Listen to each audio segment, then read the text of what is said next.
Well, all right, everyone. Welcome back to the channel. Just reporting where I'm at with the music. Today's going to be a little different. I wanted to talk about my mixing board here. Oh, before that, always support local, right? I'm always like a big advocate of that if possible. So this is a Rhythm Skate Shop here. They're in Fontana. It's Fontana South, they call it, that skate park. So I bought a shirt from them. So very cool. I like them. They kind of take care of the skate park there for us here locally. So always support local. But yeah, like I said, I wanted to talk about my mixing board, and I've had this mixing board for quite some time. It's a little overkill for what I do. Mainly, it's all home recording stuff, right? And yeah, some of the hurdles, right? It's a little big, right? Sometimes it gets in the way, but actually it does everything I need. I could use a smaller one, like a 12 channel or a 20 or a 24 channel. This is a 32 channel, but like I said, it does everything I need and then some. It's got a bunch of nice features, and it allows me to have things kind of clean. So I definitely recommend, if you don't have a mixing board to mix your music, it's a nice tool to have other than just your interface. The interface is always nice to get the sound straight into the computer, but a mixing board is handy, especially when I'm doing drums, at least for me. I can kind of EQ everything, get a good drum mix through the mixer here before it goes into the interface, so that I can audibly hear if there's mistakes or if there's things not going smooth. I can adjust those or boost them a little bit so that the signal comes in nice and even when I'm recording through the tracks. So it's an added feature for you if you're lucky enough, like I have been, to have one. I mean, that'll make your recording a little funner, right? A little more interesting. So some more good news. I got a hold of Scott the Bunn, and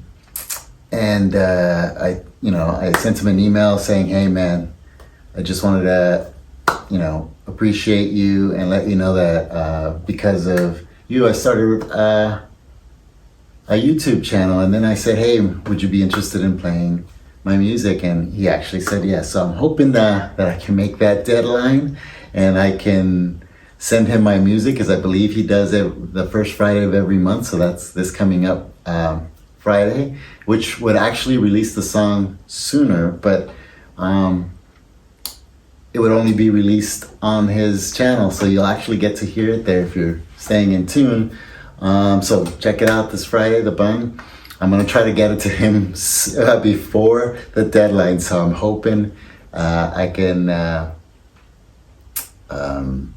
make that happen. So if it doesn't happen, I either didn't get it in time or didn't format it correctly for him to post it. But if not, then I'm hoping he can post it next month, but by then it'll be released. So I'm hoping he can release it on his channel first, because I think that would be cool, because he kind of inspired me to do this. So yeah, so I'm gonna show you some stuff on my computer of the process so far, where we're at, what I've done as far as what the steps I took to get my music licensed, basically, and put up on the web.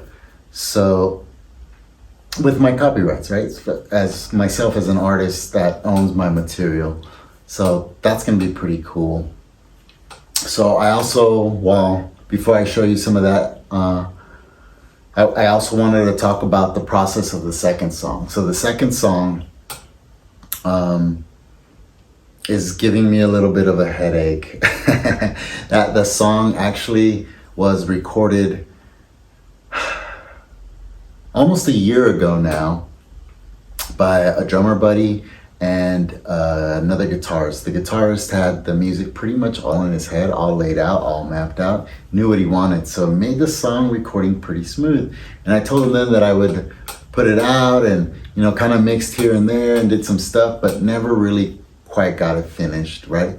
So I thought, hey, why not make this second song something with friends, right? Because to me, music ultimately ties us all together, connects us all. You know, when we go to concerts or we just gather around the campfire, if, you know, there's a guitar there or there's somebody singing, you know, or there's a band there, it makes things awesome, right? It kind of gets us away from everyday life, right? When there's an artist in the room. So with that, I kind of was like, okay, you know what? Let me finish this song. And so song number 2, that's how that's coming about. Yeah, so what's giving me a little bit of a hard time with that one is the mix, right? So I've been mixing the song, and something's always like, just like slightly not there. Like I could hear his vision. I was in the room when he was talking to me, what things he wanted to bring out in the song, right? So with that, those are some of the hurdles, right? And struggles, right? Is getting an artist's vision out there, what you know can be done and what you're hearing. So, and what you wanted to do, right? So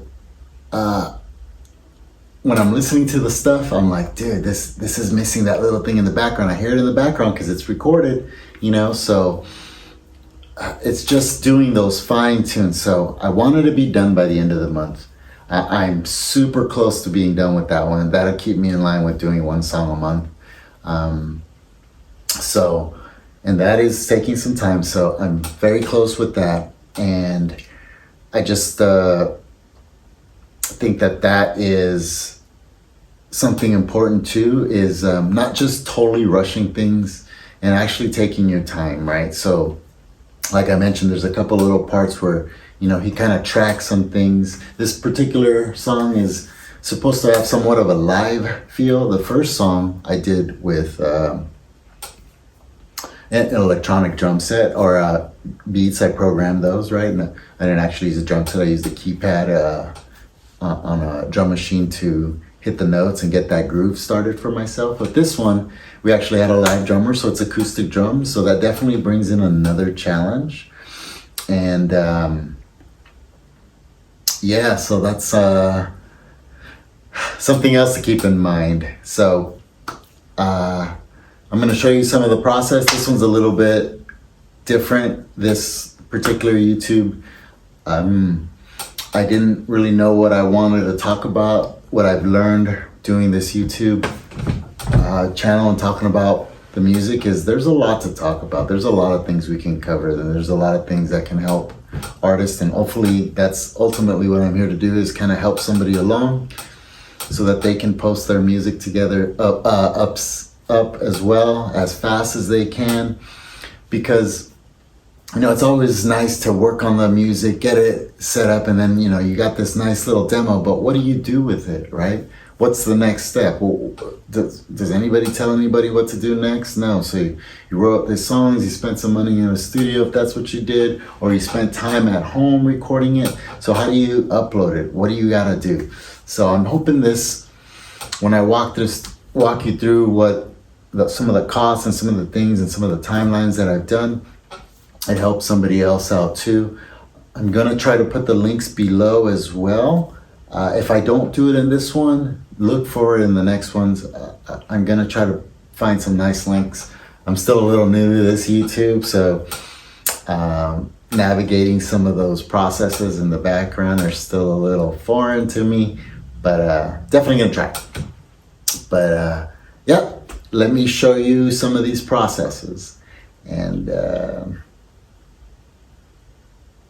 hopefully you guys are getting some entertainment out of this and some value. All right, so I kind of wanted to see if I could help others along. This is what I've done so far as the cost. So I joined ASCAP instead of BMI.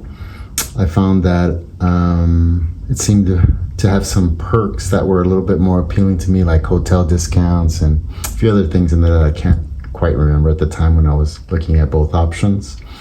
So that was $100, and I believe that's a one-time fee, I believe. And then I joined DistroKid. The reason why is because the distribution to Spotify, Apple Music, and YouTube Music seemed good. So the first song I released, which is about that time right there, about a year ago, with our cover band, was for $36.95. I'm pretty sure. And then this time around, it was the same price. And then on 4/7/22, I joined Spotify Artist, and that was mainly so that I can see the analytics and who's possibly looking at my music. So this time around, I also added myself. You know, I did the cover band first, but then this time it's for me. And then the very first song I decided to start recording on 3/11/23, which is about just a little over a month and a half ago, 2 months ago almost. And then I started my first YouTube video on 3/26/23, basically to hold myself accountable. And on 4/7/23, I sent out all my stuff to the copyrights office, and I'm still waiting to hear back from them, and that was $65. So currently what I've got spent just to release one song this way, at least, is $202. That accounts for just the small cost to put it on the web. If I were to have studio time, or somebody were engineering my music or things like that, it would be more. And I actually think I forgot to put my mastering of the song on there. I think that was an additional $15 to $10 that I sent it out. I used Landers for that. But yeah, I kind of wanted to show you guys some of this info as well. Well, all right. Thank you guys again for supporting me. I plan to start hopefully a Patreon here pretty soon. I noticed that that's what all these YouTube people do, is so that they can get some help funding with some funding and stuff. So that'll be cool. Remember, look for the Bunn. Look for the song coming out hopefully this Friday. Hopefully I can get it to him. If not this one, next month, right? Hopefully. But always support local. Always support your artists. Subscribe and like. And once again, I'll see you in the next one, and song's coming soon.